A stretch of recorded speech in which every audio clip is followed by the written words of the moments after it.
acompanhando em simultâneo aqui com a apresentação.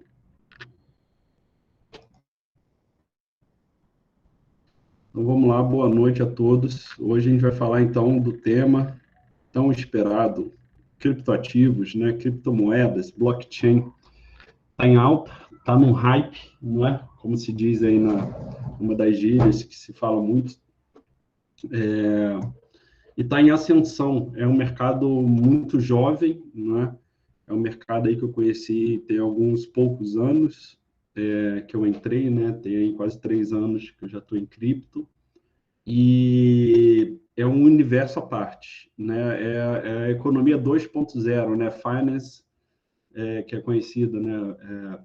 Finance 2, né? Que é uma outra forma de olhar para o sistema financeiro tal como ele é há alguns séculos, né? Então, é bem disruptivo. Como sempre, isso não é recomendação de compra, as opiniões apresentadas aqui refletem apenas a minha opinião, não do Instituto Federal Fluminense. E, como sempre, também, vocês não vão ficar ricos só investindo, é através do trabalho, é através da geração de valor, trazendo resultados para a sociedade que a gente vai conseguir gerar renda e parte dessa renda direcionar para uma carteira de investimento com foco no longo prazo. Lembrando sempre que rentabilidade passada não é garantia de rentabilidade futura. O melhor investimento é sempre vocês mesmos, não é à toa que vocês estão aqui para aprender mais ou consolidar, né, o conhecimento que vocês já tenham. Longo prazo não são 6 meses, lembrando que a metodologia que eu estou passando para vocês é de buy and hold, é metodologia de longo prazo. Então, quando a gente está falando no contexto de buy and hold, curto prazo para nós somos 10 anos, né? Então, comece a pensar a partir desse período de tempo. E renda variável varia para baixo também. Principalmente criptomoedas, gente. Criptomoedas tem que ter estômago, tá? Tem que ter estômago, né? Outra coisa que eu sempre faço também é sempre baseado em algumas literaturas que eu já li, outras que eu estou lendo, outras que eu quero ler, né? Esse livro aqui, esses dois aqui, eu já li, são muito bons, tá? Eu não sei se eles têm em português, deve ter alguma tradução aí. Daqui são outros que eu gostaria de ler, né? Tem alguns aqui que eu já tenho ali no meu Kindle, outros não. Então, vale a pena por aí, não sei se vocês, talvez na Amazon, né, vocês consigam esses livros aí. Livro de cripto não é tão comum encontrar, realmente é um pouco mais difícil. Mas esses dois aqui, eles abriram bastante a minha cabeça, esse daqui mais voltado para a proposta do Bitcoin, esse daqui falando um pouco mais do blockchain, da revolução do blockchain, tá? Gabriel, acho que ainda não passou a lista de presença, tá bom? Vai passar ainda. Tá. Então, inflação, sempre ela, né? A gente já falou algumas vezes aqui do impacto do IPCA, né? Aqui, como a gente chama, mas da inflação de um modo geral, que a gente sempre tem que lembrar. Então, eu trouxe algumas ilustrações, né? Então, aqui, por exemplo, esse daqui da QR Capital, é um Instagram bem interessante de se seguir, tá? Recomendo. Então, como a inflação comeu o seu churrasco, né? Aqui uma ilustração. Então, mostrando aqui com R$100 o que a gente conseguia montar para um churrasco lá em 1994 e hoje em 2021, né? Então, você vê que R$100 lá naquela época, conseguia comprar 8 quilos de filé mignon, mais 7 quilos de alcatra, mais 31 latinhas de cerveja. Não sei qual cerveja ele está colocando aqui, qual marca, vai depender também. Mas vamos assumir que é a mesma marca de cerveja, a mesma quantidade ali. Aqui em 2008, R$100, 3 quilos de filé mignon, 4 de alcatra, 11 latas de cerveja. E hoje, né, o que a gente consegue comprar? Então, isso que é inflação de uma forma ilustrativa. É muito mais complexo do que isso, mas se a gente for resumir, no dia a dia, para o cidadão comum, num contexto doméstico, é isso que a inflação causa ao longo do tempo, tá? E a inflação, ela é planejada, ela é desejada pelo governo, tá? Isso faz parte de políticas de governo ter inflação, tá? Isso significa que a economia está em desenvolvimento, né? Significa que você tem ali não uma equidade, mas você está num balanço de oferta e demanda interessante para o desenvolvimento do PIB, por exemplo, tá? Então, governos, eles se planejam com isso. Então, de forma geral, a inflação é um mal que corrói a estrutura econômica de forma bem silenciosa, a gente não percebe ela, né? Então, é com o passar do tempo que ela vem. Então, se nesse curso todo vocês entenderem só o conceito de inflação, cara, vocês já estão à frente aí mais da metade muito mais da metade da população brasileira, tá? Então, é extremamente importante. Vejam, leiam o máximo que vocês puderem sobre a inflação. Se vocês entenderem esse conceito simples, vocês vão entrar num ponto de proatividade, de protagonismo e de entendimento do que é a economia, muito diferenciado, que vai levar para vocês, vai com certeza levar vocês numa posição mais confortável no futuro. Tá? Então, o resultado, né, no final, é o aumento dos preços generalizado e contínuo, uma vez que a produtividade e a quantidade de bens também não foram aumentadas conforme o aumento da oferta. E o que prejudica principalmente é a entrada de novo dinheiro na economia, né? Já que ele não se dá de forma linear, ele ocorre normalmente de forma exponencial, tá? Não só no Brasil, mas no mundo todo. E há pessoas que recebem o novo dinheiro antes e há pessoas que recebem depois. Isso daqui a gente já falou, né? Quando o Banco Central, né, quando a Casa da Moeda, quando o Tesouro está imprimindo dinheiro, então, normalmente vai primeiro para os bancos e para as empresas, tá? E logo depois vai para os acionistas e para aquelas pessoas que possuem ativos financeiros, tá? Então, é muito comum as pessoas alocarem ativos financeiros quando você está tendo uma leva muito grande de impressão de dinheiro, como a gente está tendo agora. Lá nos Estados Unidos, por exemplo, o suporte financeiro dado pelo governo, o primeiro foi de $1.000 para todo cidadão americano, né? Independentemente se o cara tem condição ou não, tá? Então, toda a população americana recebeu $1.000.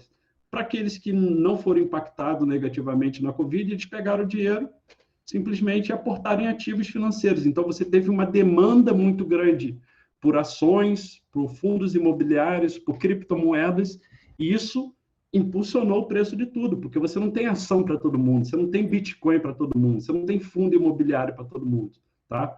A oferta desses ativos que a gente vem falando de tesouro é limitada. O dinheiro ele chegou num impacto tão grande que começou a supervalorizar o preço desses ativos. É o que está acontecendo. A Bolsa norte-americana está batendo recorde atrás de recorde, tá? Justamente por conta disso daí. As pessoas estão cada vez mais querendo entrar no mercado acionário, tá? Só que ele é limitado, tá? Não estou falando que ele é perfeito, tá? Estou falando que ele é mais limitado do que a quantidade de dólar que está sendo impressa. Pode falar, Gabriel. Levantou No a mão? caso, a lista de presença já tá aí no chat, para quem já quiser ir fazendo. No caso, o Gabriel lá também, tá bom? E Ah, sim. vai ser reenviado depois, na metade da aula. Porque eu tive algumas pessoas me questionando sobre a lista, então já estou enviando aqui, vou enviar depois na metade da aula, é bom ficar atento. Tá bom. Obrigado, Gabriel. E é isso que está sendo dito aqui nesse slide, tá? Todo esse conhecimento que a gente falou aqui. Então, beleza. Ali eu falei para vocês a inflação numa perspectiva doméstica, né? Agora e aqui no Brasil, né? Um estudo feito pela QR Capital. Aqui eu estou mostrando para vocês agora aonde a primeira criptomoeda, né, bem sucedida, tiveram alguns outros testes antes dele, né, mas não funcionaram. Então, nós temos aqui, por exemplo, comparando o poder de compra do dólar com o do Bitcoin. É claro que aqui, até 2017 aqui é um pouco verdade, né? Depois aqui é um pouco especulação, até porque essa imagem aqui ela foi de 2019, se eu não me engano. Aqui acaba virando um meme também, né? Essa última parte aqui. Mas até aqui você tem uma certa coerência, não é? Porque você tinha o Bitcoin valendo pouquíssimos dólares, né? Lá você pega em 2001, ele começou a valer alguma coisa, principalmente aqui em 2017, né? Foi o primeiro boom do Bitcoin, foi o primeiro hype, né? Foi o primeiro crescimento exponencial dele. Depois ele deflacionou e agora está de novo em outro ATH, né? Que é all-time high, né? Que é o pico de maior de todos os tempos, né? A gente chegou a bater 60 e poucos dólares e agora aí fica rondando aí 40 e pouco, não é? Atualmente. Aqui, gente, eu vou falar muito sempre do Bitcoin em dólar, tá? Que é a forma mais usual, é como os monitores sabem muito bem disso, mas hoje em dia a minha estratégia mudou um pouco. A maior parte, a grande maior parte, se eu botar aí 80%, 90% da minha carteira de investimento, ou ela está em dólar ou está em euro, tá? Então, desde do ano passado, eu já vinha fazendo esse movimento, acabou se potencializando durante a pandemia, porque eu vi que o contexto, o risco Brasil, né? Todo país, o risco do país é precificado, tá, gente? Não é por conta independentemente do governo, isso daí no Brasil sempre teve, né? O risco Brasil, países em desenvolvimento sempre tem a política doméstica é sempre mais complicada, né? E a América Latina é isso, os países da África é isso, América Central é isso, né? Então, a nossa política é muito mais parecida, né, com países da América Central, América Latina, do que países da Europa, né? Quando a gente vai falar de contexto econômico, tá? Então, só para vocês verem a diferença de uma moeda infinita, que não tem lastro em nada, ela tem lastro na palavra do governo, no poder militar, né, do poder impositivo do governo, e uma moeda deflacionária, né, uma moeda finita, né? Então, esse foi o primeiro conceito bem sucedido de moeda deflacionária, que até agora está se provando bem sucedido, tá? Mas para isso a gente tem que entender qual é a história do dinheiro, qual é a evolução dos diferentes estágios do dinheiro. Se você pega há 20 mil anos atrás, o dinheiro, na verdade, não existia, era uma forma de commodity, né? Por exemplo, eu crio vaca, eu tenho leite, mas eu quero pasto, eu quero madeira, eu quero lenha, sei lá, eu quero trocar por alguma coisa. Normalmente ia-se para um mercado central ali, perto de determinados condados, né, castelos, era um contexto monárquico ainda, e as pessoas trocavam mercadorias. Então, era no sistema de commodity. Tá? Aí você depois teve a era dos metais, né? Então, sendo predominantemente pelo ouro. Tá? Então, ainda não chegando no formato da moeda, isso de 5 mil anos atrás. Tá? Depois, a prata começou a aparecer também, tem cerca de 500 anos, e ficou assim, tá? O dinheiro metálico, tá? Ele, nos últimos 500 anos, ele foi a principal forma de dinheiro, principalmente o ouro e a prata, também o bronze, tá? Nos últimos 100 anos é que apareceu o dinheiro de papel, tá bom? Então, o dinheiro de papel, inicialmente, ele passou a ser, quando ele começou a aparecer, ele veio como um certificado de que você tinha ouro no banco. Tá? Então, as pessoas começaram a evitar andar com moedas de ouro, começaram a evitar andar com moedas de prata, passaram a andar com esses certificados de que a pessoa ia lá no banco e trocava por ouro e por prata. Tá? Só que isso foi. Aí vieram vários conflitos, os conflitos da era moderna, não é? Principalmente a Primeira e a Segunda Guerra. E o que aconteceu?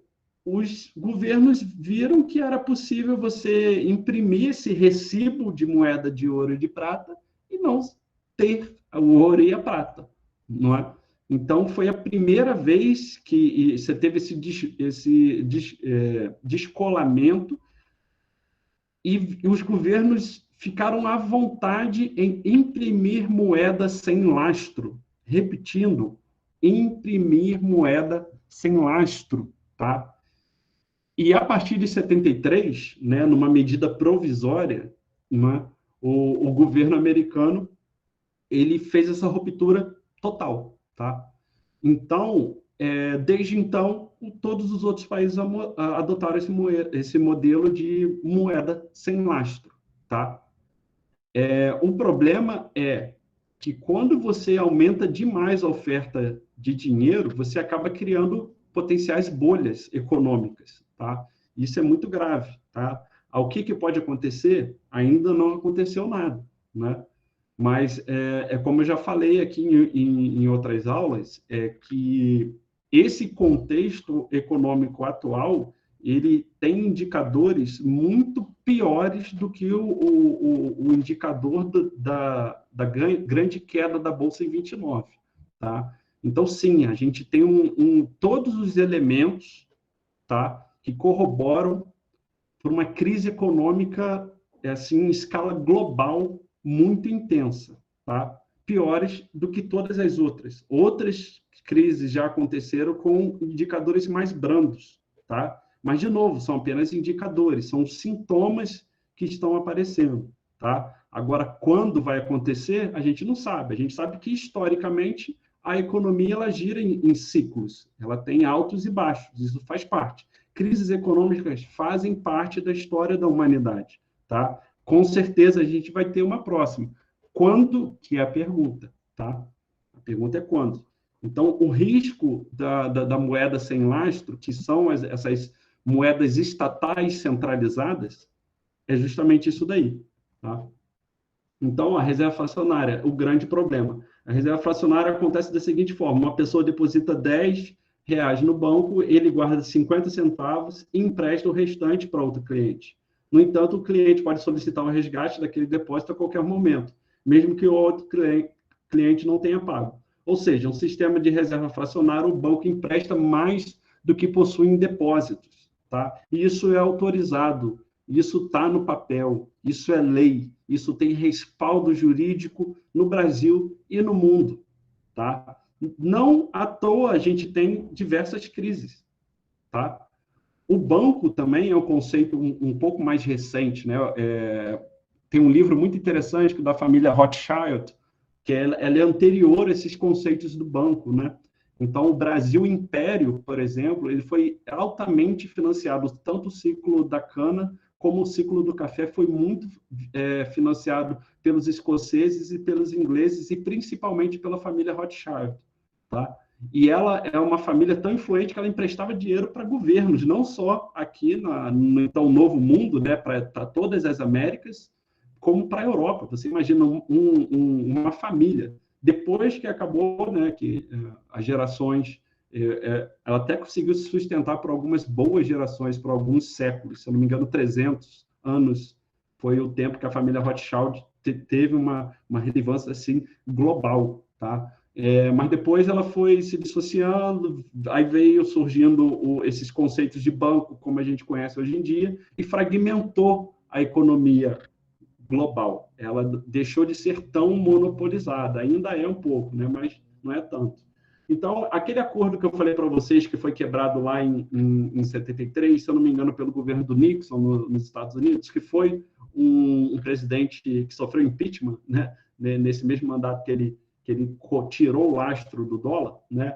Ele marcou o fim do acordo Bretton Woods. O acordo Bretton Woods ele surgiu após a Segunda Guerra, onde as moedas fiduciárias, que é o euro, o real, o dólar, né, acabaram perdendo o lastro com o ouro. E esse não era o combinado. Né? Foi um acordo multilateral. Então, as principais nações do mundo, as principais economias do mundo, no pós-guerra, entenderam que os Estados Unidos era o país mais industrializado, era o país que tinha mais liquidez, era a economia mais pujante, tá? Entenderam que não tinha outro país ou melhor moeda do que eles. Outra, eles estavam melhor armados que todo mundo junto. Então, eles falaram, que tal a minha moeda aí, então, ser a referência global, a minha moeda ser a principal moeda fiduciária. Né? O Arthur perguntou, o que significa fiduciária? Significa moeda impressa pelo governo, moeda estatal, moeda centralizada. Tá? É esse souvenir que a gente anda, né? Aqui no Brasil a gente chama de real, lá na Europa eles chamam de euro. Nos Estados Unidos eles chamam de dólar. Por que hoje em dia a gente pode chamar de souvenir as moedas? Porque elas não têm lastro em nada. Elas rompem com esse histórico aqui. Tá? Então, historicamente, a moeda sempre estava associada a trabalho, a geração de valor, a um ativo real. Então, aqui alguém teve que criar essa vaca para trocar por aquela madeira que teve que ser cultivada com o tempo. Então, era trabalho por troca de trabalho. Aqui, No caso é pela natureza, mas você tinha uma coisa real, uma coisa que não tinha como ser diluída, tá? Agora não, agora você tem papel, né? Papel moeda. Mas só que como é centralizado por um governo, que é uma autoridade máxima em qualquer país, tá? Desde então, ficou claro, Arthur, o que é moeda fiduciária? É a moeda estatal, é a moeda do governo, é a moeda centralizada. É o real, é o euro, é o dólar. Tá? Desde então, os bancos centrais se viram livres para imprimir quanto dinheiro eles quisessem. Né? Tanto o Brasil quanto os Estados Unidos imprimiram muita moeda desde que isso ocorreu, com o Brasil tendo pisado no freio monetário em 94. Tá? Eu já mostrei para vocês algumas moedas que o Brasil já teve, não é? Então, se eu não me engano, foram 8 no total. A gente não é referência de uma boa política econômica, nunca foi, nunca fomos, tá? Só em 94 a gente conseguiu ajustar um pouco, mas depois voltou a imprimir. Essa curva de impressão de dólar, tá? Ela é muito parecida com a de real e a de euro, tá? Ela é muito parecida. Então, o que está acontecendo? Ano após ano, a quantidade de dólar na economia global só aumenta, porque eles não têm que provar que para cada dólar eles vão ter determinada quantidade de ouro. Tá? Eu já mostrei no slide anteriores, em aulas anteriores, qual era a proporção exata, tá? Que eu não lembro de cabeça aqui, eu nem me preocupo em decorar esses números, mas o importante era saber que tinha uma paridade dólar-ouro, que aqui, a partir do momento que foi rompido, tá vendo aqui, ó? Foi rompido logo aqui, ó. Olha aqui, ó. Aqui que aconteceu essa ruptura. Deixa eu pegar aqui a caneta. Então, essa ruptura aqui, ó, essa obrigação foi tirada aqui. Então, olha o que aconteceu. Olha como era o crescimento até aqui da oferta de dólar. Eles tinham que comprar ouro para botar lá no banco para emitir dólar. Depois disso, olha o que aconteceu. E com isso, a inflação. Tá? E com isso, a queda do seu poder de compra com o mesmo dinheiro. Por isso, não vale a pena guardar dinheiro. Tá? Por isso, é melhor você trocar o seu dinheiro por ativos como ouro, como prata, como criptomoeda, como ações, como fundos imobiliários, como uma casa, como artigos colecionáveis, como um carro raro, né, uma guitarra rara, qualquer item caro que valoriza em função do tempo. Não guardem moedas estatais, tá? Criptomoeda não, ela foi projetada, né, o Bitcoin, para ter 21 milhões, ponto. Tá? Então, esse vai ser o limite. Então, a tendência de qualquer coisa deflacionária, teoricamente, matematicamente, é que ela se valorize. Tá? Se nós temos 21 unidades de Bitcoin, não é? Para uma população que está com 7 bilhões e tal, né? Então, a gente vai ter que começar a trabalhar em centavos de Bitcoin. Né? Centavos de Bitcoin são satoshis, né? Que a gente vai ver mais à frente aqui. Então, é aí que entra o Bitcoin. Então, é uma rede que funciona de forma consensual, onde foi possível criar uma nova forma de pagamento e também uma nova moeda completamente digital. Uma moeda digital. Ela apareceu ali em 2008, que foi a última grande crise global que a gente teve, econômica, e justamente propondo uma teoria, tá? Matematicamente está correto. Só que é eletrônico. Tá? Então, o que aconteceu? De lá para cá, a internet, os computadores, os smartphones passaram a predominar. Isso favoreceu a adoção não somente do Bitcoin, mas de outras criptomoedas que vieram a seguir. Né? Então, é a primeira rede de pagamento descentralizada, ponto a ponto, onde o usuário é quem gerencia o sistema, sem necessidade de intermediador ou autoridade central. Tá? É o famoso peer-to-peer. Então, essa é outra novidade do Bitcoin, traz justamente isso daí, que ele só consegue funcionar através da blockchain. Na verdade, aqui, quando a gente está falando disso, né, a criptomoeda, desculpa, o blockchain, ele realmente foi uma inovação muito maior do que a do próprio Bitcoin. O blockchain realmente veio para ficar, que é a forma como o Satoshi Nakamoto, o criador do paper do Bitcoin, ele teve, né, foi a forma que ele pensou, imaginou para correr essa criptomoeda. Mas eu vou falar aqui um pouco mais do blockchain mais à frente. Por que eu posso afirmar isso? É justamente porque as empresas elas estão altamente interessadas no blockchain, já estão adotando. Tá? Não necessariamente as criptomoedas, algumas estão adotando, outras não. Mas que o blockchain está sendo adotado pela maior parte das empresas, sim. Tá? Isso é fato. Há quem chame de internet 2.0, né? O novo nível da internet seria essa segunda camada organizada, auditável, né? Transparente e descentralizada, não controlada por uma corporação ou por aquela corporação, ou por esse ou aquele governo, né? Então, Bitcoin é uma nova forma de dinheiro que usa criptografia, né? Então, a gente está muito acostumado com a criptografia hoje em dia nas mensagens, né? Coisa que até então a minha geração não estava acostumada. As mensagens não eram criptografadas, né? Então, se alguém quiser ter acesso à sua conversa, né? Nos mais diversos aí aplicativos que a gente tem para fazer essa troca, ou alguém printou a sua tela, né? Ou foi você, ou foi outra pessoa, né? É muito mais difícil quebrar essa criptografia, tá? Então, o primeiro conceito de dinheiro criptografado foi o Bitcoin, tá? Para controlar sua criação e suas transações ao invés de uma autoridade central. A primeira especificação do Bitcoin, a prova de conceito, foi em 2009 e tal, foi a partir de 2008 que ele começou a escrever, e em 2009 foi publicado, né? Satoshi Nakamoto é um pseudonome, tá? Ele não é o nome real. O criador ele permaneceu no anonimato, né? E frequentemente levantou preocupações, muitas das quais estão ligadas à incompreensão da natureza do open source. Simplesmente o cara criou uma patente e botou aí, acesso público, tá?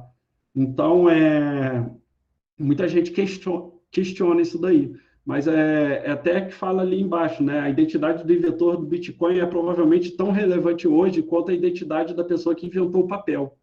Quem inventou o papel? Eu não sei. Se a gente jogar no Google aí, talvez a gente veja. Mas será que essa pessoa ficou rica, milionária? Eu não sei. Então, é esse ponto que se coloca aqui. Ele veio realmente na intenção e pelo menos já se passou mais de uma década e até então o sistema só tem provado cada vez mais robustez, não é? O protocolo de software do Bitcoin são publicados abertamente. Qualquer desenvolvedor em todo mundo pode rever o código ou fazer sua própria versão modificada, tá? Então, qualquer um tem acesso à rede, tá? Tem como você ligar seu computador à rede. Eu já fiz, né? Eu já brinquei isso daí, meu computador quase explodiu, porque hoje a rede está muito grande, tá? Então, primeiro, você tem que baixar todos os registros, para vocês entenderem, para quem tiver essa curiosidade de um computador minimamente capaz, né? Eu já conectei o meu computador à rede, você recebe todas as transações já feitas na história.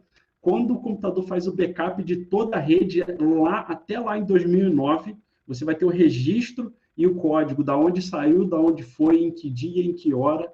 Todas as transações de bitcoins foram feitas no mundo. A partir dali, você começa a entrar no dia de hoje, na hora de hoje, e você passa a ser um validador, tá? A partir do momento que você passa a ser um validador, toda transação que é feita de compra, de venda, de transferência para uma carteira e tal, o seu computador ele também tem que ter um consenso, ele tem que dizer que aquilo dali é verdade.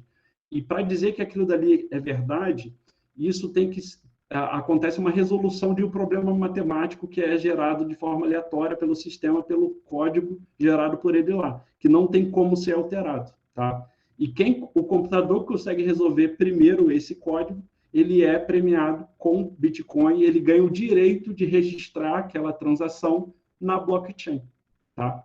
Para quebrar esse código, a gente vai ver ali que algumas coisas têm que acontecer e já tentaram atacar diversas vezes a rede e não conseguiram, porque a rede só está crescendo, ela está se tornando cada vez maior, nem com um computador muito robusto você consegue, depois mais à frente a gente vai ver, tá? Aqui só fala que o Satoshi limitou-se à mudança que ele fez lá no início e hoje em dia simplesmente está parada a carteira, né? Que provavelmente é dele, que detém uma quantidade muito grande de Bitcoin, não se mexe tem mais de 10 anos. Tá? Todo mundo tem acesso. Imagina se vocês tivessem acesso a todas as transações bancárias dos bancos do Brasil, do Itaú, do Bradesco, se todas as transações fossem transparentes. A gente não ia precisar, por exemplo, do que a gente escuta muito nos jornais, que é a quebra do sigilo bancário. As criptomoedas, todo o sigilo bancário já é quebrado. É claro que você tem um direito a anonimato, porque vem um código ali. Tá? Na verdade, eles não vão saber que é o meu computador, o meu IP. Tem um código ali que preserva a minha privacidade, mas você sabe que teve uma transferência. No sistema tradicional financeiro, você nem isso tem acesso. Tá? Você não sabe quantas transações estão sendo feitas no dia. Lá, aqui na blockchain, tem como você ver que saiu a quantidade de Bitcoin ou qualquer outra criptomoeda, tem como você ter acesso. Saiu de uma carteira A para uma carteira B. As carteiras não são identificadas. As movimentações são a quantidade de criptomoedas que estão sendo transacionadas. Isso você tem acesso. Você não sabe só o nome e o endereço da pessoa, mas você sabe o endereço da carteira. Tá? Então, quais são as principais vantagens? Primeiro, liberdade de pagamento. Tá aí uma influência que a criptomoeda já trouxe aqui para o nosso país, que realmente, nesse aspecto, está na vanguarda quando comparado com o mundo, que é o Pix. Tá? Então, o pagamento com QR Code, né, foi o Bitcoin, talvez não tenha sido o primeiro, mas foi o primeiro bem-sucedido caso de uso de transação financeira utilizando o QR Code. Outra, qualquer dia, qualquer hora, pode ser feriado, pode ser à noite, pode ser de madrugada, pode ser fim de semana, não importa. As criptomoedas vieram com esse conceito. Tá? Foi outra coisa também que eles vieram. Outra, assim como o Pix, você elimina intermediários. Tá? Então, isso é bom e ruim por um lado. É bom quando dá tudo certo. Quando você erra, aí é ruim porque você fica por exemplo, quando você erra uma transação no banco, você faz um TED ou um DOC, você pode cobrar no seu banco, de quem enviou ou de quem recebeu. O Pix só passa pelo Banco Central, ponto. Tá? Não é responsabilidade do banco. Então, quando você tem um problema, você tem que recorrer ao Banco Central. Então, é um pouco mais complicado. E aqui, simplesmente, não tem a quem recorrer. Tá? Aí vai depender da sua corretora. Tem algumas corretoras que elas têm essa boa vontade e tal. Mas não é uma obrigação delas. Tá? Taxas muito baixas, sim. Então, aqui você transferir um Bitcoin, você transferir 100 Bitcoins, o custo da rede vai ser o mesmo.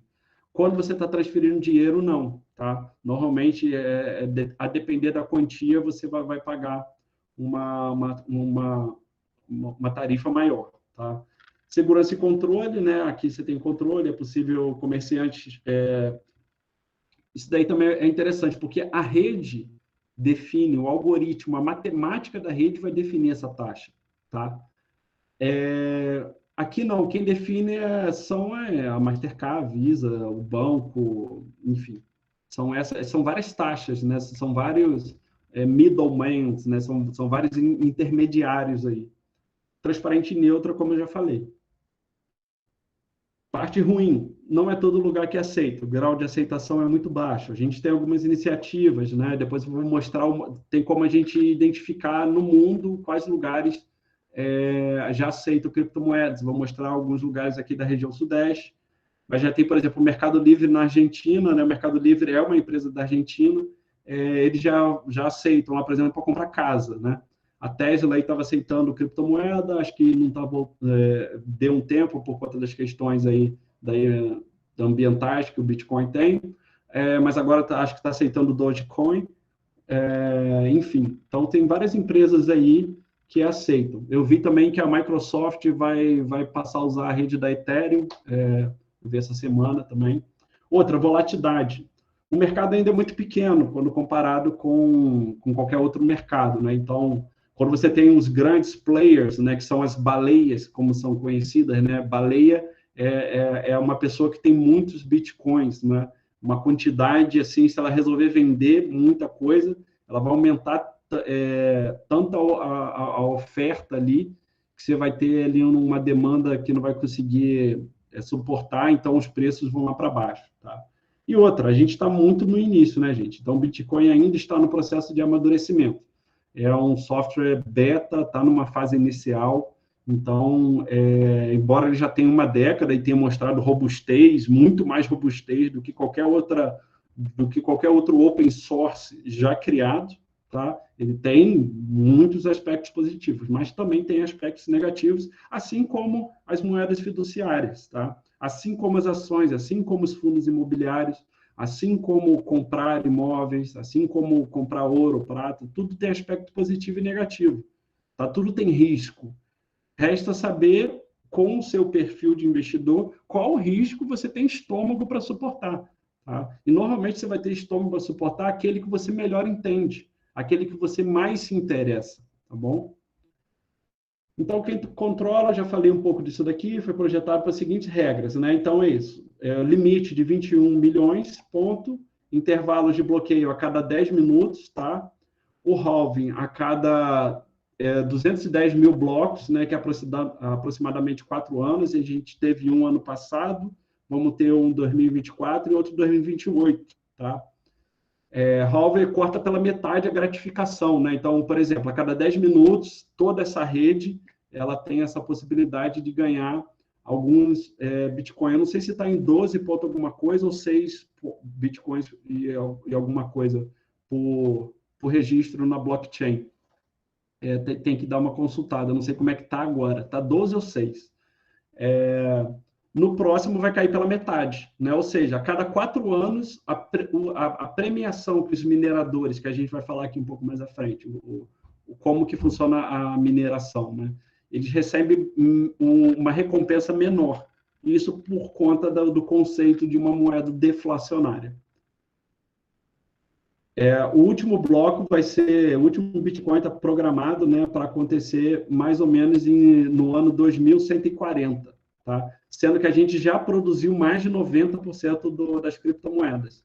Quando chegar em 2008, né, daqui a 7 anos, acho que já vão ter sido produzidos 99% dos Bitcoins, tá? Então, qualquer alteração desses parâmetros, exige que todos os participantes concordem por consenso em aprovar a alteração. Então, essas definições precisam de um consenso de 100% da rede. A questão é, a rede está distribuída no mundo, não é? Então, são muitos mineradores, tá? Já tiveram algumas rebeliões, vou botar aí entre aspas, de alguns mineradores que tentaram e não conseguiram. Né? Então, mostrou que a comunidade dos mineradores de Bitcoin no mundo ela é muito unida e aquilo, é um dinheiro controlado pelo povo, não controlado pelo governo. É um dinheiro controlado pelos civis, é um dinheiro controlado pelos nerds da informática. E qualquer um com computador minimamente capaz pode passar a ter poder de voto. Tá? Ele bota todo mundo no mesmo patamar. Tá? É claro que hoje em dia o poder computacional para você para sua voz ter volume, né? Vou botar dessa forma, é um pouco maior, mas lá no início, com computadores simples, você já tinha uma significância, né? Agora a gente entra no conceito da blockchain, né? Olhando pelo lado simples, o blockchain nada mais é do que um livro-razão, um livro onde você anota. Imagina um livro onde você vai registrar tudo que entra e sai de um mercadinho de bairro, tá?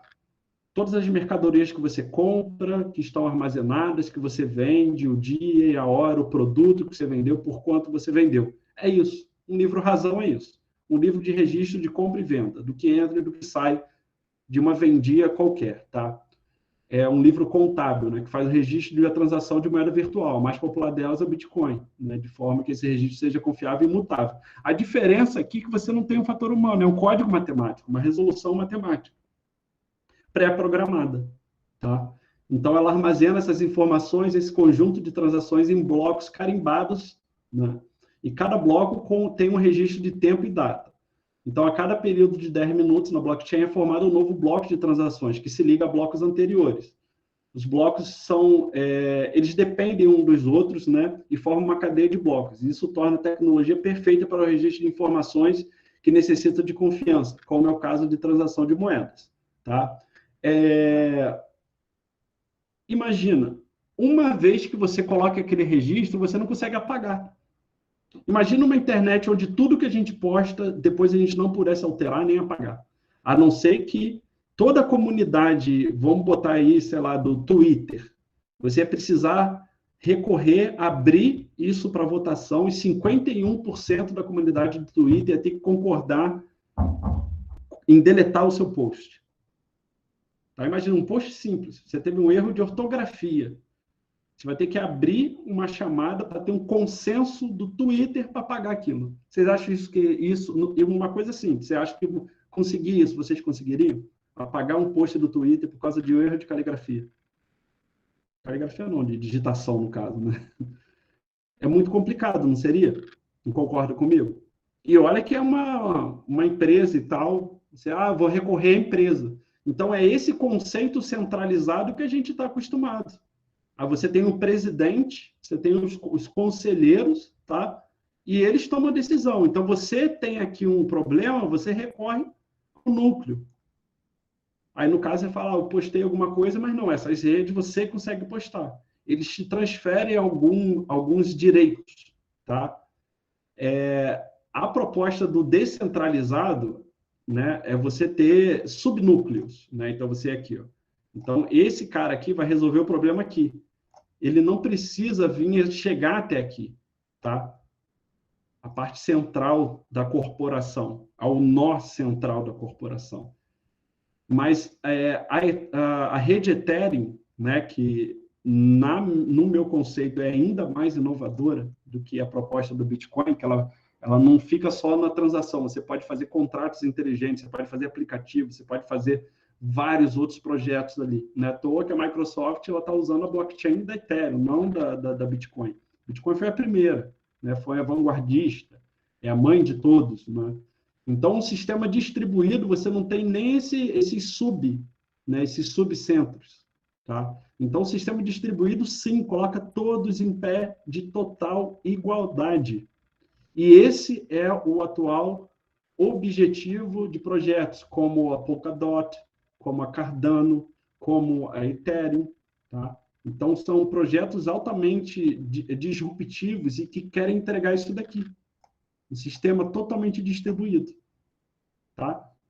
Agora, o problema é que essa coisa totalmente transparente, essa coisa de todo mundo no mesmo patamar, né, a nível de tomada de decisão numa rede, desde que você tenha um mínimo de poder computacional. É bom ressaltar isso. Né? E isso não agrada muita gente, essa transparência, essa coisa de não poder apagar. Né? E se você quiser apagar, você tem que ter consenso aqui de 50% mais um. Né? Imagina, você tem que apagar alguma coisa, você tem toda essa parte aqui da comunidade, você tem que convencer ela. Você quer apagar ou alterar alguma coisa.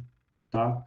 Então, isso traz a confiança necessária para você ter uma moeda controlada por civis, controlada pela população, controlada por computadores e por pessoas comuns. Tá?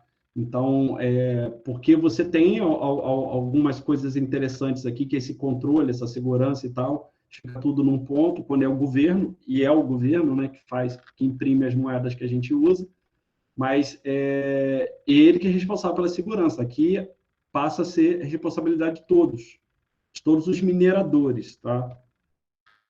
Então, é isso que acontece. Então, esse daí é todo o resumo, né, onde você manda, né, um certo número aqui de bitcoins de um endereço para outro e a transação é requisitada na rede, tá? Na rede aqui com todos os computadores espalhados pelo mundo, tá? Então, a transação, ela pede o envio de pessoa para pessoa na rede, é o que a gente chama de nó, um node.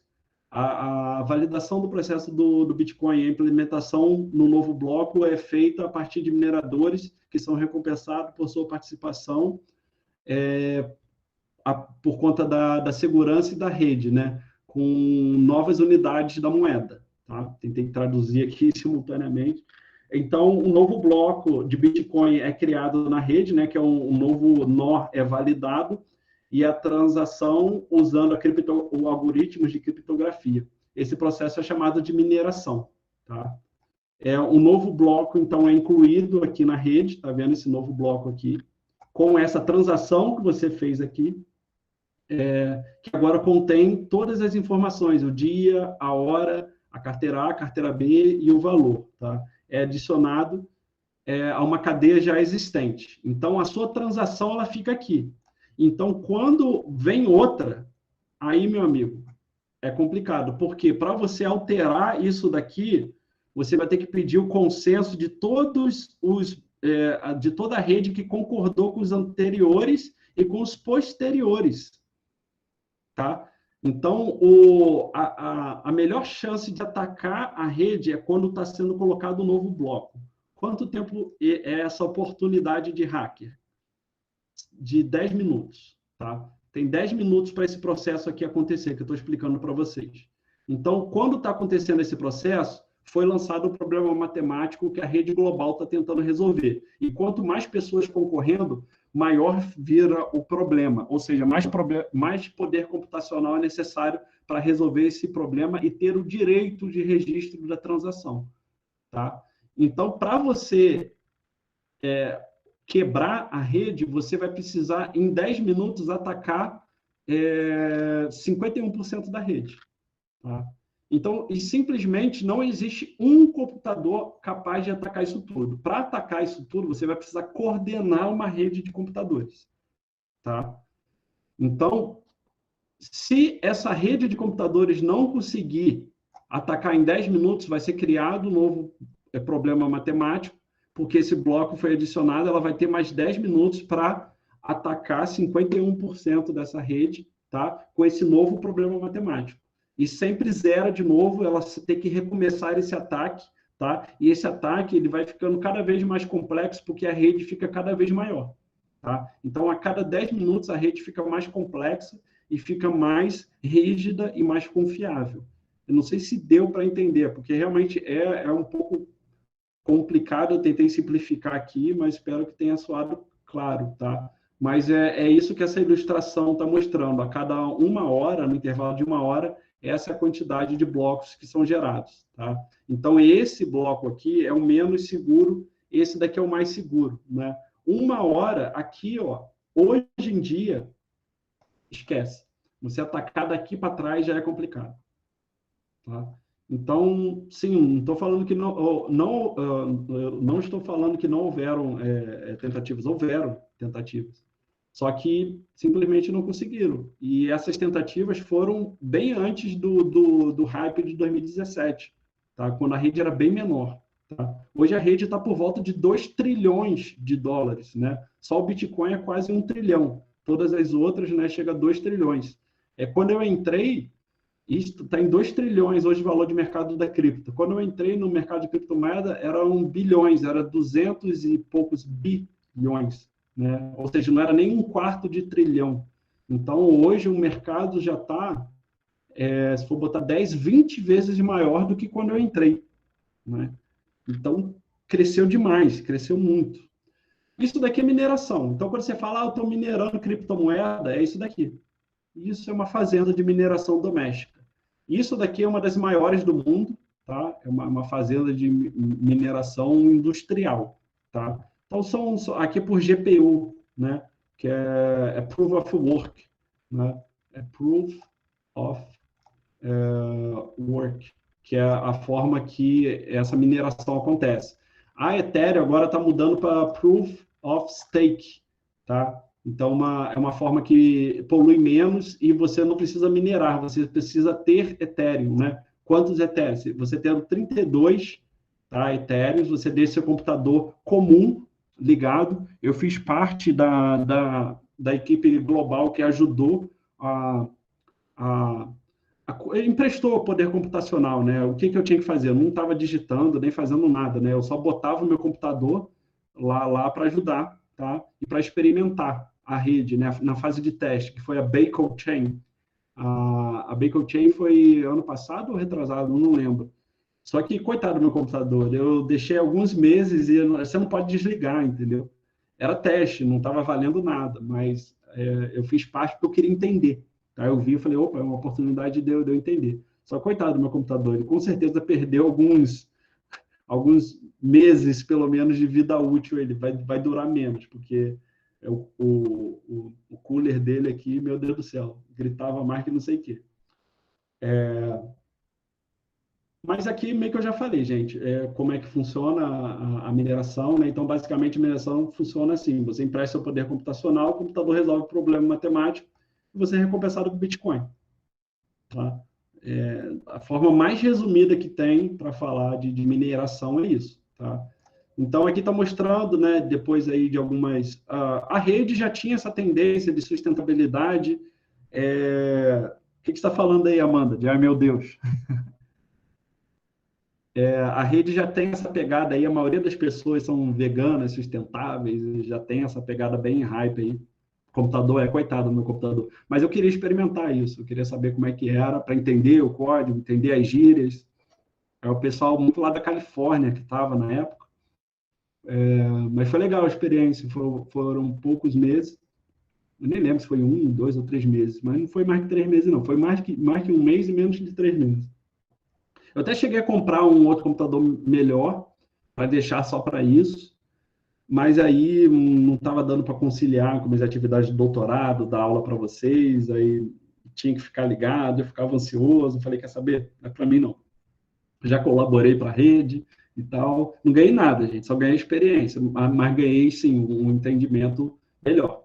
Daqui eu atualizei e eu fiquei muito feliz de ver isso. Daqui é a quantidade de estabelecimentos no mundo que estão aceitando criptomoedas. Deixei o link aqui, é só vocês clicarem, tá? E é no mundo mesmo, tá? Uma outra vantagem do Bitcoin e criptomoeda é isso, você consegue fazer monitoramento, tem site para tudo.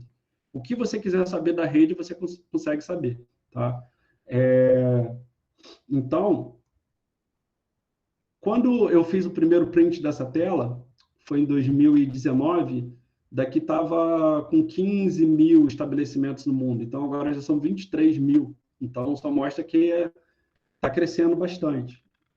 Aqui eu dei um zoom para mostrar, né, onde que está acontecendo no Rio de Janeiro, aqui onde vocês estão, aqui onde eu estou, em Campinas, tá? Então, aqui está acontecendo principalmente nesse eixo, né? Eixo aqui de Campinas e São Paulo. Tem muita empresa saindo de São Paulo vindo para Campinas, porque tem como chegar ali aqui da minha casa até o centro de São Paulo é 1h30 de ônibus, né? Pra vocês imaginarem, de carro dá para fazer ainda menos.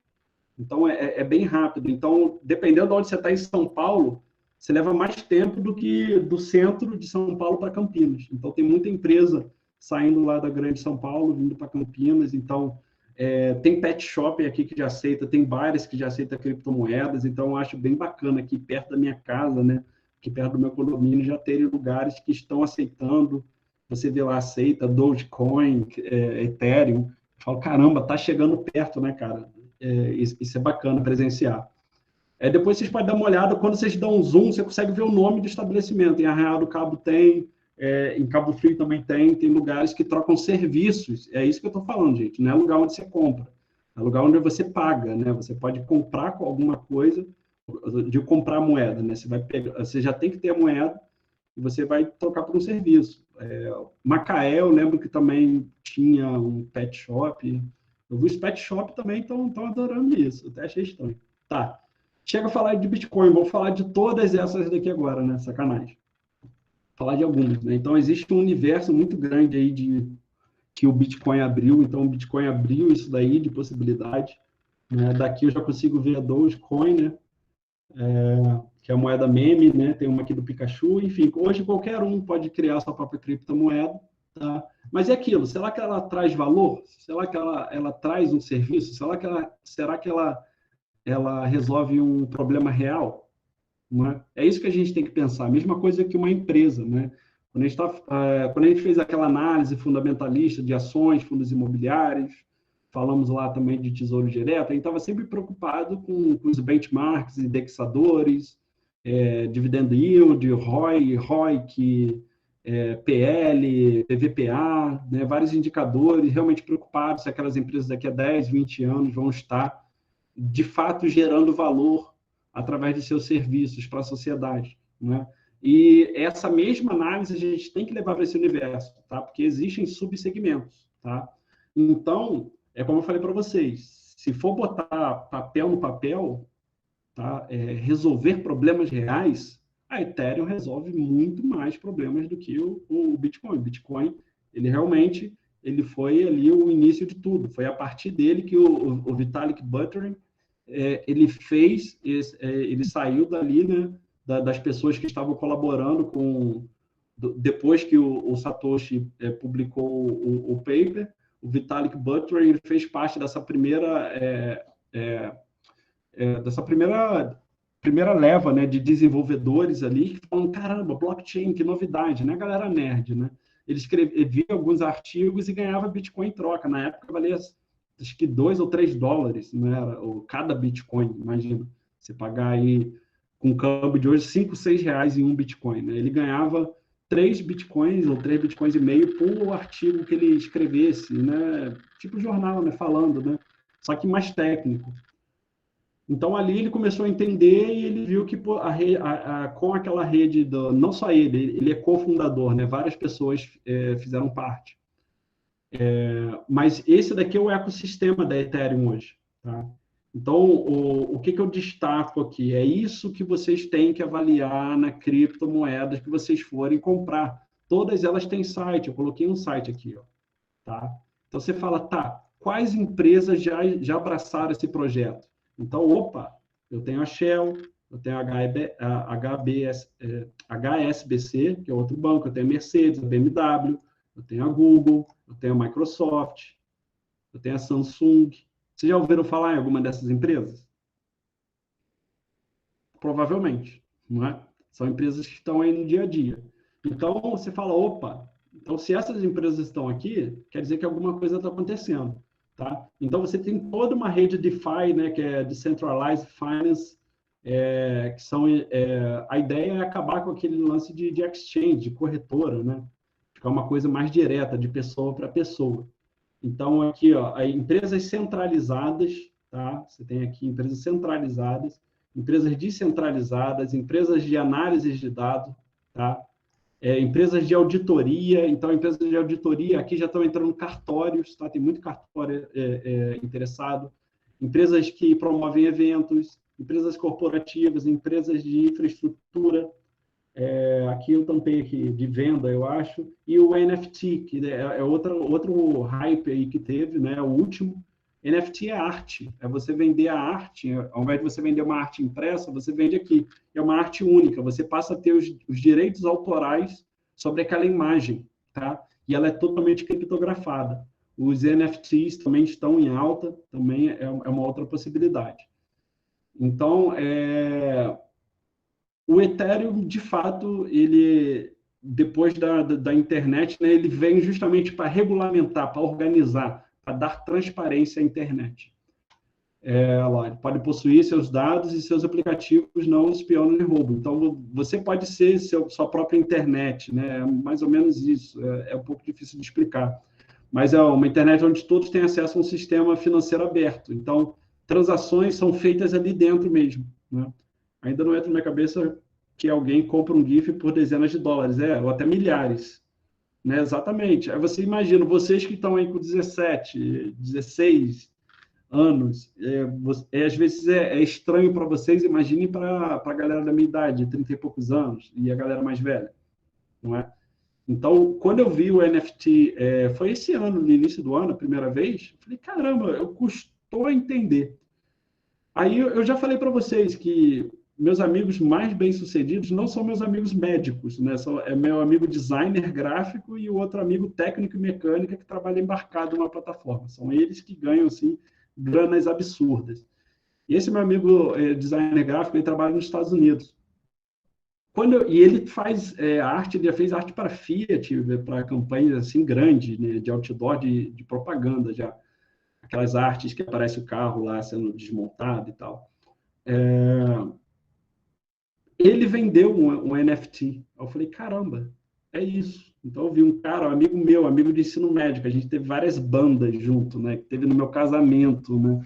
Então, ele já vendeu por não sei quantos Ethereums. Então, o Ethereum hoje está valendo o quê? 3 mil e pouco dólares, né? 3 mil e pouco dólares. Em reais está o quê? 15 mil reais. Vendeu por 3 Ethereums, 4 Ethereums. Então, aí, Só fazer a conta aí, mais de 60 mil reais que ele vendeu uma arte, um parceiro meu, né? Foi criado comigo. Então, aí eu falei, caramba, veio para ficar, cara, veio para ficar. Então, cara, é a comunidade global. Você sabe por que é estranho, Arthur? Foi até bom você ter levantado. É por conta do nosso contexto social, tá? Então, o nosso contexto social, ele não está acostumado com isso. Mas, por exemplo, esse meu amigo que está lá nos Estados Unidos, designer gráfico, está trabalhando com empresas altamente disruptivas, está no ambiente disruptivo, está onde as coisas estão acontecendo, né? A maior parte das coisas, dessas novidades, desses códigos, dos desenvolvedores estão nos Estados Unidos. Então, ele está no olho do furacão. E outra, ele está no estado da Califórnia, é onde o pessoal está ali, a maior parte, né, em São Francisco, na Califórnia, ele está muito perto. Então, ele está muito próximo da onde as coisas estão acontecendo, de fato, da onde a revolução financeira está acontecendo, né? Quer dizer, estou falando por parte de quem compra NFT, não de quem faz. Sim, é isso daí, mas negócio é negócio, né? Para depois vender. Qual é a motivação, Arthur, de alguém comprar o quadro da Mona Lisa? Não é? Agora, você imagina alguém fazer... quando você compra um quadro tipo da Mona Lisa, vamos supor que ele tivesse à venda aí, né? Você pudesse comprar. A partir do momento que você possui aquele quadro, será que vai ter gente querendo fazer exposição? Será que vai ter gente querendo alugar de você? Não é? Então, todo mundo que for usar aquilo ali, te pagar direito autoral, é que nem música. Não parece, mas quando você escuta no Spotify, os artistas recebem centavos de dólar, mas recebem. Quando você assiste o YouTube, é de graça para você, mas lá aqueles patrocínios que aparecem, vai uma grana para quem está o proprietário do canal. Não é? Então, a gente está numa economia disruptiva. É um pouco difícil de entender? É um pouco difícil de entender. Mas se tem publicidade chegando, é porque se tem uma marca interessada de botar, de aparecer durante um programa que você está assistindo, ou associado a uma arte que você possui, você está ganhando com royalty. É o conceito do royalty. Tá? Então, motivação, respondendo essa pergunta, motivação para alguém comprar um NFT é a motivação de alguém que entende e já vive de royalty. Tá?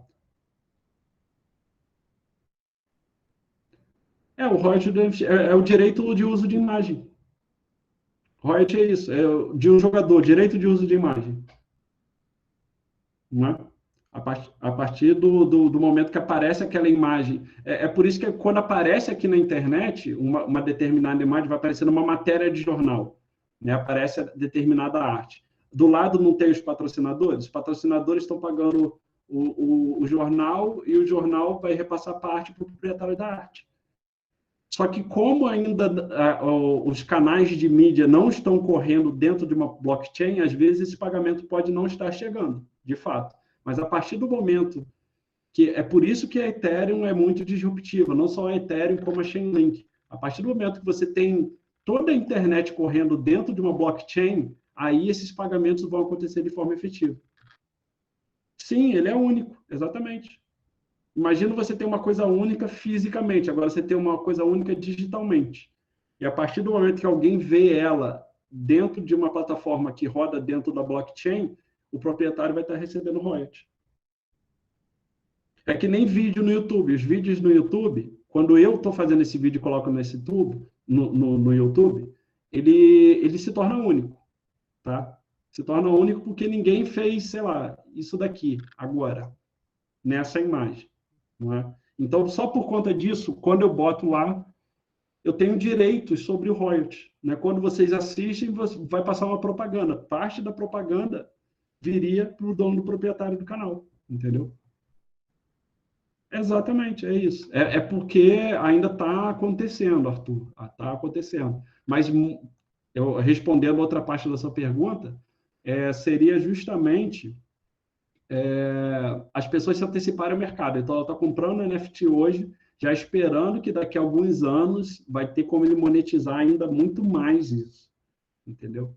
Então, quem pensa vou ganhar muito royalty daqui... O pessoal está falando que 2030, a partir de 2025, né, chegando o 5G aí, para a maior parte dos países, talvez isso já aconteça de forma mais intensa.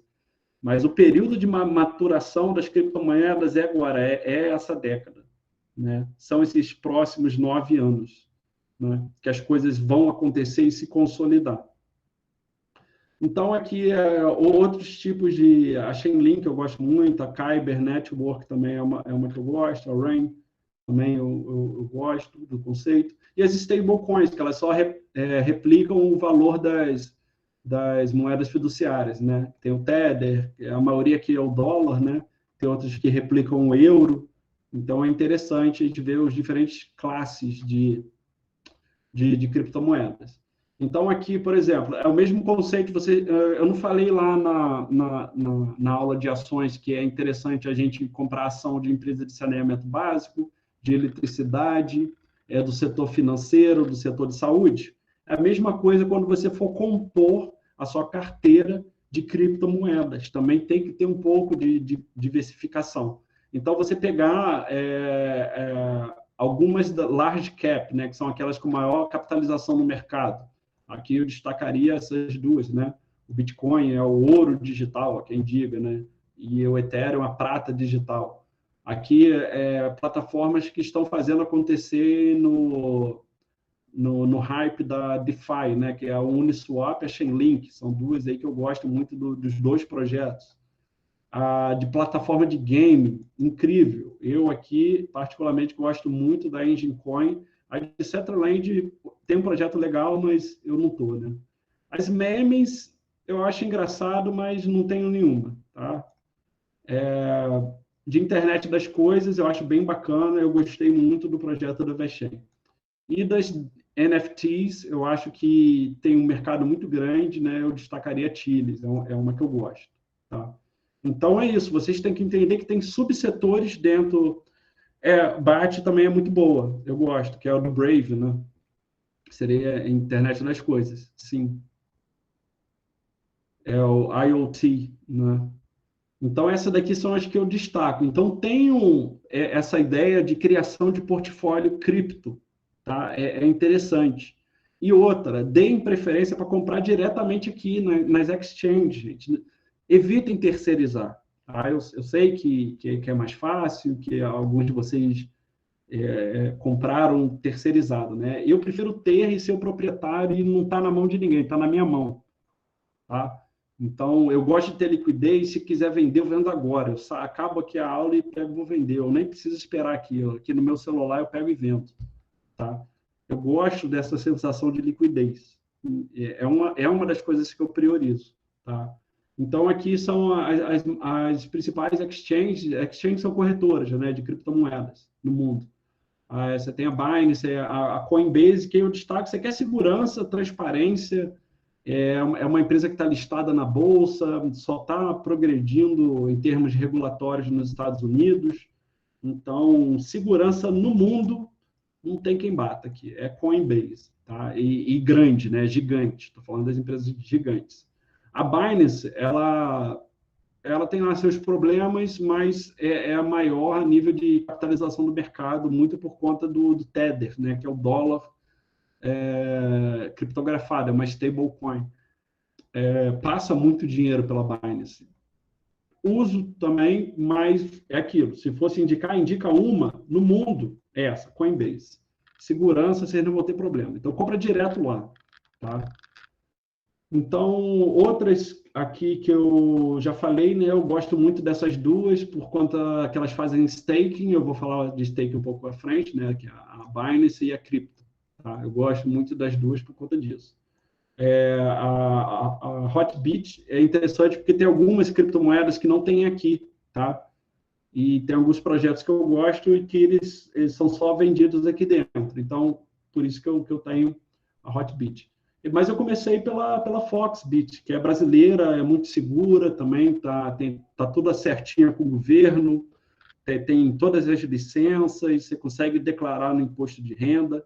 Então, gente, é isso. Coisa boa é coisa que você pode declarar no imposto de renda, pagar o imposto, transparência. É isso. É isso que eu estou ensinando para vocês. Tá?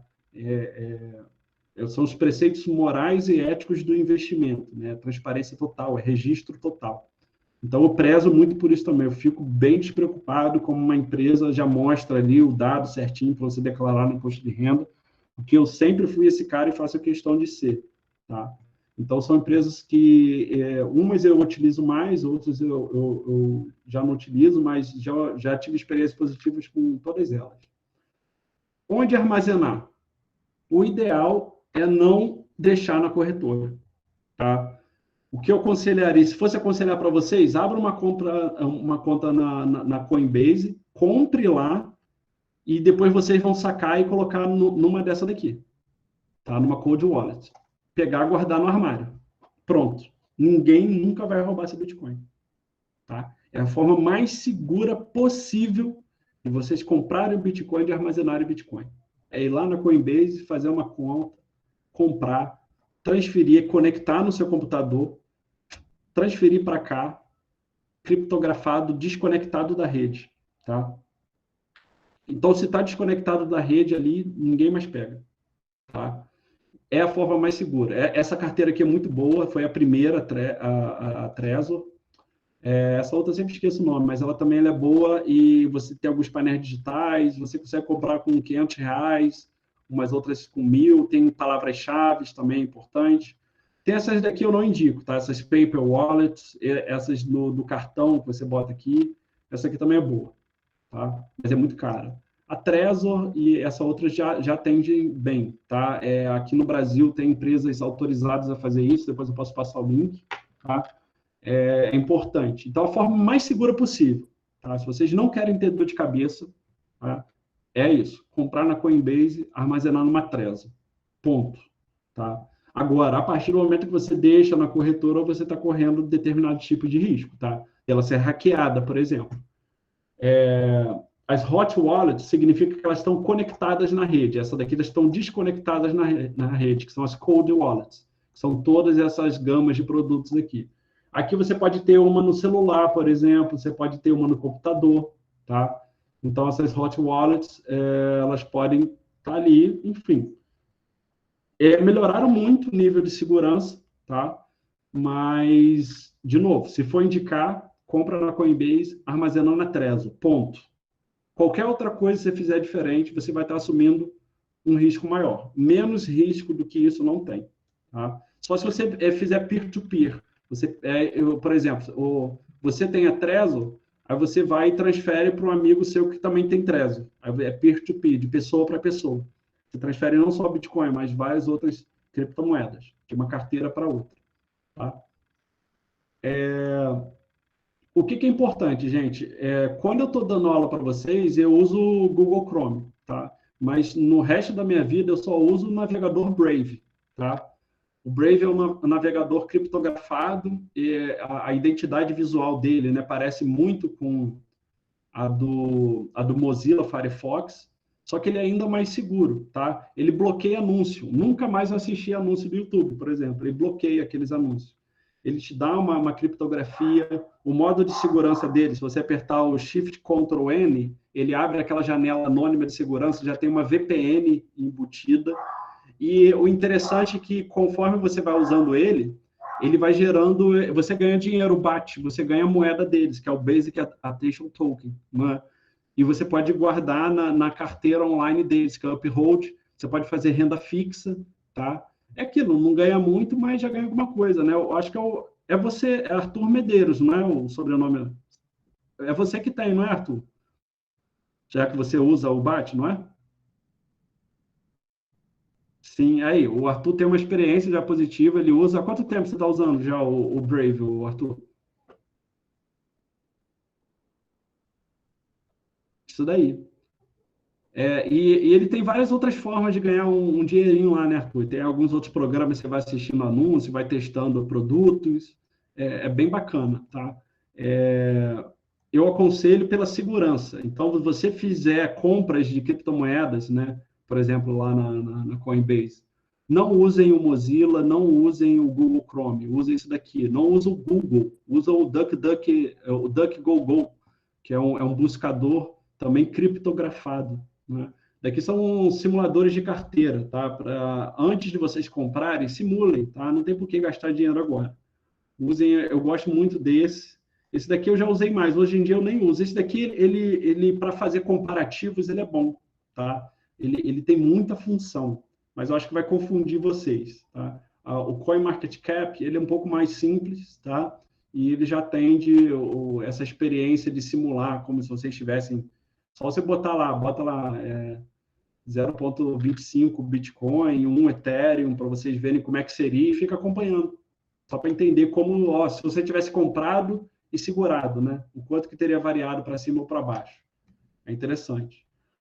Outra coisa, eu não uso Gmail para minha parte financeira. Eu uso o ProtonMail, eu uso e-mail criptografado, tá? Esquece isso. Usar Gmail, usar G Suite é cringe. Pelo amor de Deus. Usem e-mail criptografado para transações financeiras. Existem vários. Eu gosto muito desse daqui. Tem a versão gratuita e a versão paga, tá? Usem VPN. Sempre estejam com a VPN ligada, né? O que é VPN? Você pode camuflar o seu IP. Então, alguém que vai tentar invadir seu computador vai ver que seu IP, ao invés de o meu, por exemplo, se alguém for tentar entrar na minha máquina aqui, não vai ver que eu estou em Campinas, vai achar que eu estou lá no México. Você joga para qualquer lugar do mundo e bloqueia no antivírus, várias coisas, tá? Então, tem um antivírus pago, aqui não tem jeito, aqui tem que pagar. Pega esses pacotes de 2, 3 anos, você pode botar esse pacote que eu tenho, o Kaspersky é o mais seguro, né?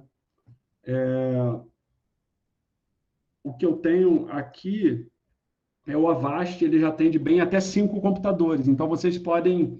O ProtonMail é gratuito, Sabrina. Então, eu aconselho que vocês façam uma conta no ProtonMail. E usem um nickname, não usem o próprio nome, tá? Usem um outro nome qualquer. Criem um nome, aí um pseudonome, e usem lá, tá? A ideia é justamente isso. Ele é altamente criptografado para fazer transações bancárias simples, banco simples, tá? Evitem golpes. Então, ali você já vai outra camada de segurança. Então, olha só, se você, como eu falei, você tem o Avast, aqui tem vários, botei vários aqui, os principais antivírus. Você paga um desse que dá até para 5 computadores, então tem como dividir com outras 4 pessoas. O plano fica R$200 para 2 anos. Então, aí dividido para 5, fica pechincha. É só juntar um galerão e, ó, gente, vamos comprar um antivírus top aí, pegar o Avira, o Kaspersky, ou qualquer um desses daí. Ah, vamos. Aí pega, pronto, tá todo mundo com antivírus e VPN. Segundo passo, e-mail criptografado. Pode ser o ProtonMail, pode ser outros, tá? O problema dele é que eu acho que ele é todo em inglês, eu acho que não tem nada em português. Outra, autentificação de 2 fatores. Tem que ter. Quem aí já usa? O autenticador de 2 fatores. É uma contrassenha. Você dá uma senha, depois ele pede essa outra senha que está no aplicativo, que ele vai gerar uma senha por 30 segundos. É uma segunda senha que só dura 30 segundos e a cada 30 segundos ela muda. Quem aí já usa? Ninguém? Aí, o Arthur. Ó, o Arthur tá na frente, a Amanda também. Isso daí. Aí, Marcela também, boa. Então, gente, você com antivírus, com VPN, com e-mail criptografado, vocês vão entrar e digitar a senha. Digitou a senha, eles vão pedir a contrassenha aqui. Você vai ter que abrir o autenticador, tem o da Google e tem outros, tá? Aí vai gerar uma segunda senha que vai durar 30 segundos, só aí você já dificulta o hacker 3 vezes, né? Aqui, com a VPN, na verdade, 4 vezes, com antivírus, com e-mail criptografado, com autenticador de 2 níveis e com Brave. Então, são 5 níveis de segurança. 5. Exatamente, o cara desiste. Aí o cara de quebra ainda, ele não tem ele tem o Ubuntu, ele não tem o Windows. Aí o cara desiste de vez, entendeu? Se você não tiver o Windows ainda, cara, acabou. É segurança máxima, entendeu? Vou falar, é impossível o cara de hackear? Não, não é impossível, tá? Só que o cara ele vai ter que dedicar uma força exclusivamente para atacar seu computador.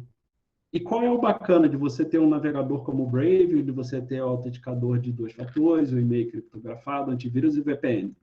Aqui você elimina a possibilidade daquele golpe em massa. Tá? Aqueles golpes que vêm para atacar de forma aleatória, já não te pega. Vai te pegar quem fala, não, eu vou atacar a Amanda, eu vou atacar a Rebeca, eu vou atacar a Marcela. É um ataque pessoal, direcionado, tá? Então, se vocês estiverem com essas 5 camadas, por exemplo, mais o Ubuntu, o cara vai ter que ter um poder computacional enorme. Pô, você tem que ser milionário para o cara tá com esse interesse todo em ter um ataque pontual em você, e você com esse tanto de nível de escudo. Tá? Então, é complicado para o cara. Né?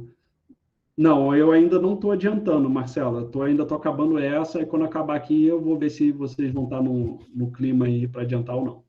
Tá, o staking, eu falei que ia falar um pouco melhor, né? Então, gente, staking é renda fixa em cripto, tá? É por isso que eu gosto muito dessa exchange, da cripto e da Binance.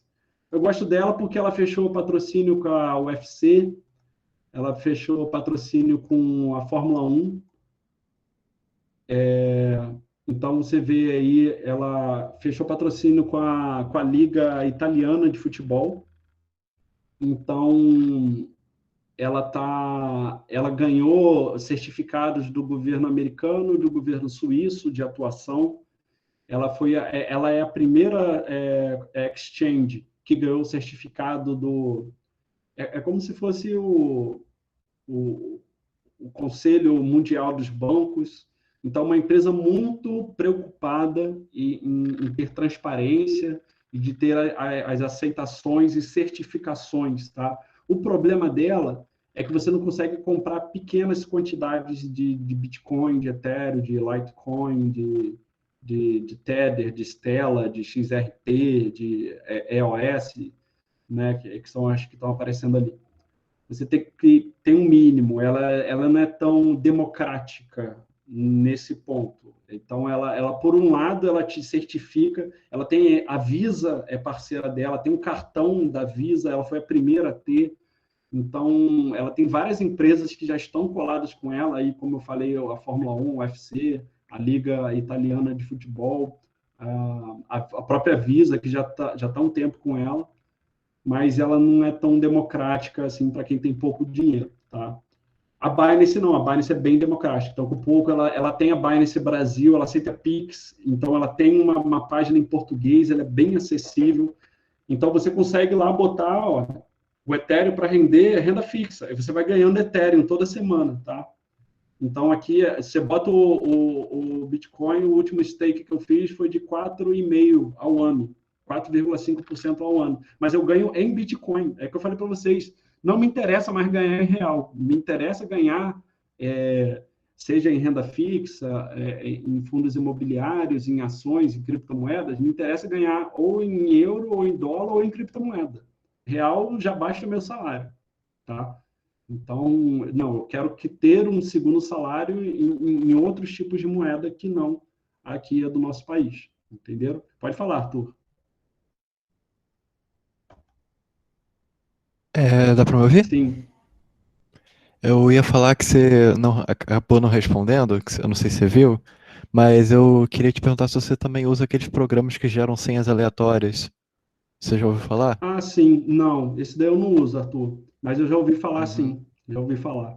É que ele É é que eu tô muito pra. aleatório mesmo a senha.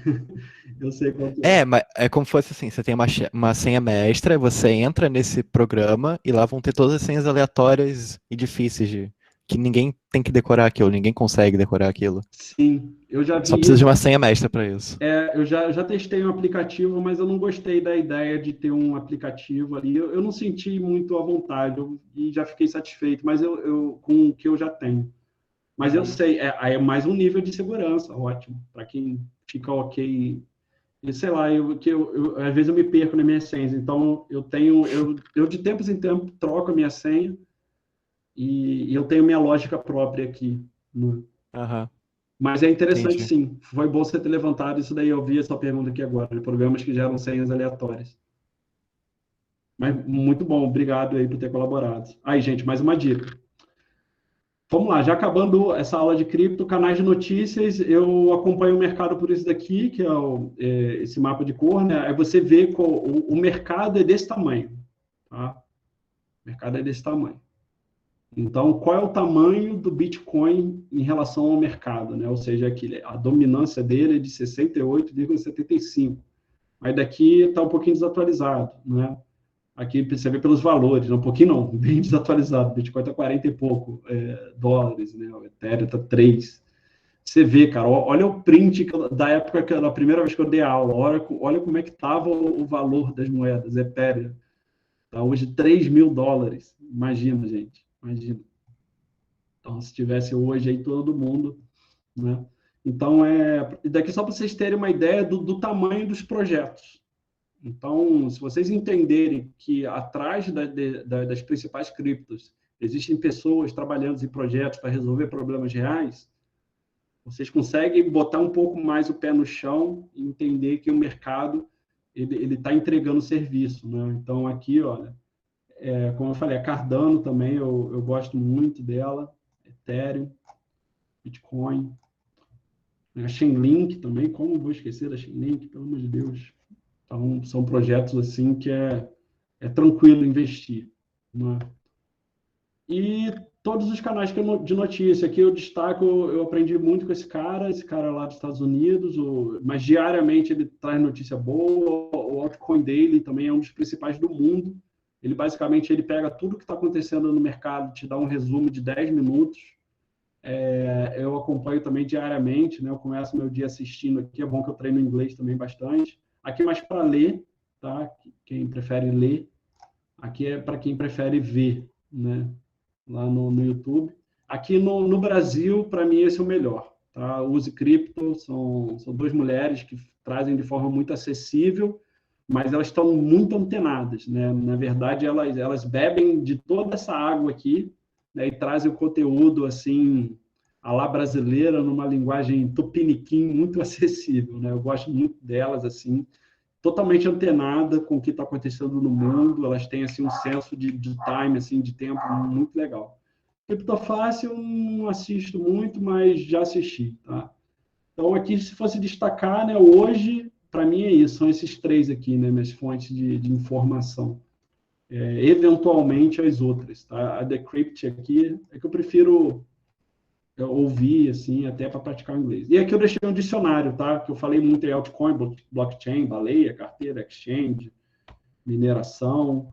O fork é quando separa, né? Que tem o Bitcoin e o Bitcoin Cash, né? Foi quando a comunidade não teve um consenso, aí criou-se uma segunda moeda, o Bitcoin Cash, o Bitcoin Gold, né? Tem Ethereum Classic também, que foram forks. Nasceu uma nova segmentação. Hash tem a ver ali com a mineração, né? O IPO seria das ações, né? O ICO são o Initial Coin Offering, né? Oferta de moeda inicial, é quando você lança uma criptomoeda. Know Your Customer é quando você tem que dar seus dados para entrar lá nas exchanges, CPF, declaração de imposto de renda, essas coisas, né? A Ledger é um registro compartilhado.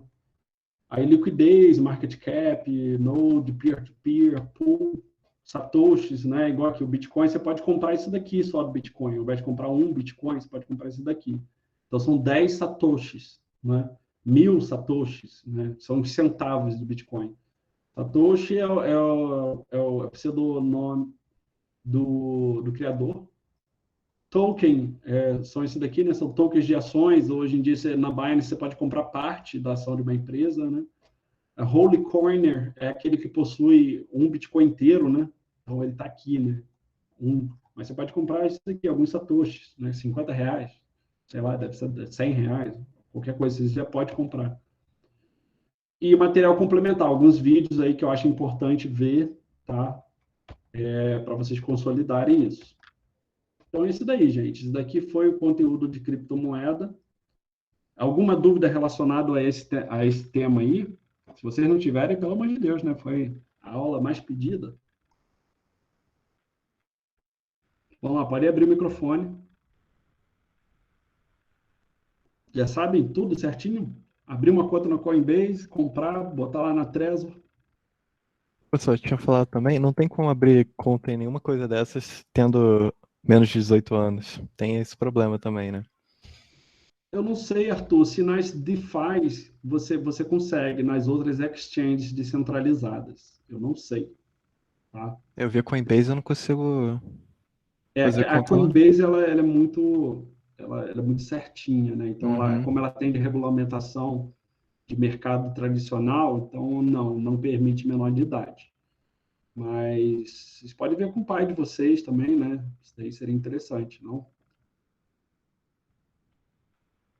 Deixa eu interromper aqui então a gravação.